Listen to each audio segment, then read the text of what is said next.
यह video Netweb technologies India limited की पहली तिमाही यानी Q1 FY26 की अर्निंग्स कॉन्फ्रेंस कॉल पर आधारित है। नेटवेब ने इस तिमाही में जबरदस्त प्रदर्शन किया है, जिसमें कंपनी ने न केवल वित्तीय मजबूती दिखाई, बल्कि भारत के AI और सुपर कंप्यूटिंग मिशन में अपनी रणनीतिक भूमिका को भी स्पष्ट किया। यह वीडियो केवल शैक्षणिक उद्देश्य के लिए है। कृपया ध्यान दें कि इसमें दी गई कोई भी जानकारी निवेश सलाह नहीं है।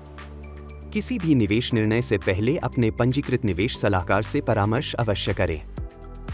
नेटवेब ने Q1 FY26 में 301 रुपये 20 पैसे करोड़ का ऑपरेटिंग रेवेन्यू दर्ज किया, जो साल दर साल 102% की वृद्धि है। एबिटा 44 रुपये 80 पैसे करोड़ रहा, जिसमें 127% की ग्रोथ और 14.9% का मार्जिन शामिल है। शुद्ध लाभ 30 रुपये 50 पैसे करोड़ रहा, जो 100% की वृद्धि को दर्शाता है।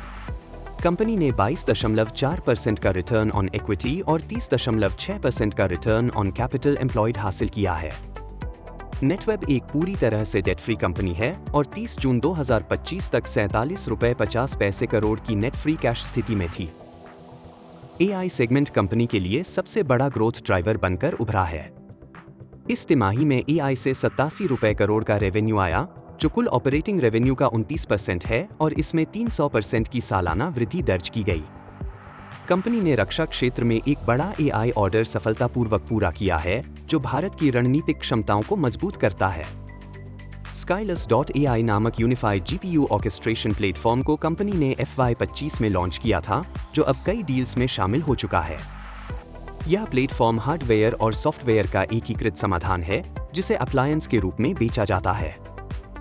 कंपनी ने स्पष्ट किया कि Skylus.ai को स्टैंडअलोन सॉफ्टवेयर के रूप में नहीं बेचा जाता, बल्कि यह कुबिट्स और अन्य यूटिलिटीज के साथ टाइटली इंटीग्रेटेड होता है।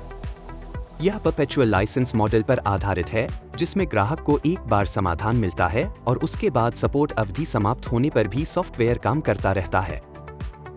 AI के अलावा HPC यानी हाई परफॉर्मेंस कंप्यूटिंग और प्राइवेट क्लाउड सेगमेंट भी मजबूत बने हुए हैं। HPC से कंपनी को 105 रुपये करोड़ का रेवेन्यू मिला, जो कुल रेवेन्यू का 35% है। HPC का उपयोग अब केवल सरकारी संस्थानों तक सीमित नहीं है, बल्कि ऑटोमोबाइल, तेल और गैस और कंज्यूमर ड्यूरेबल्स जैसी इंडस्ट्रीज भी इसका उपयोग कर रही हैं। NSM 2.0 यानी नेशनल सुपर कंप्यूटिंग मिशन का दूसरा चरण जल्द शुरू होने वाला है, जिससे HPC की मांग और तेज होगी। प्राइवेट क्लाउड और HCI सेगमेंट में भी कंपनी को 109 रुपये करोड़ का रेवेन्यू मिला, जिसमें 71% की सालाना वृद्धि हुई है। Skylus.ai इन दोनों सेगमेंट्स में भी एम्बेडेड है, जिससे मार्जिन लेवल्स और कस्टमर स्टिकीनेस बढ़ रही है। हालांकि कंपनी ने एबिटा मार्जिन को 14% के स्तर पर बनाए रखने की रणनीति अपनाई है, ताकि ग्राहकों को वैल्यू फॉर मनी मिले और मार्केट शेयर में निरंतर वृद्धि हो। ऑर्डर बुक की बात करें तो Q1 FY26 में 230 रुपये करोड़ की कंफर्म्ड ऑर्डर्स और 460 रुपये करोड़ की LX स्थिति रही, जिससे कुल 700 रुपये करोड़ का ऑर्डर पोर्टफोलियो बनता है। कंपनी ने बताया कि उसका पाइपलाइन लगभग 4000 रुपये करोड़ का है, जिसमें 60% कन्वर्शन रेशियो है। यह पाइपलाइन 6 से 18 महीनों में रेवेन्यू में बदलती है, जिससे कंपनी को 35-40% की केगर ग्रोथ बनाए रखने का भरोसा है। स्पेस और डिफेंस सेगमेंट में 83 रुपये 40 पैसे करोड़ का रेवेन्यू आया, जो 283% की YoY ग्रोथ है।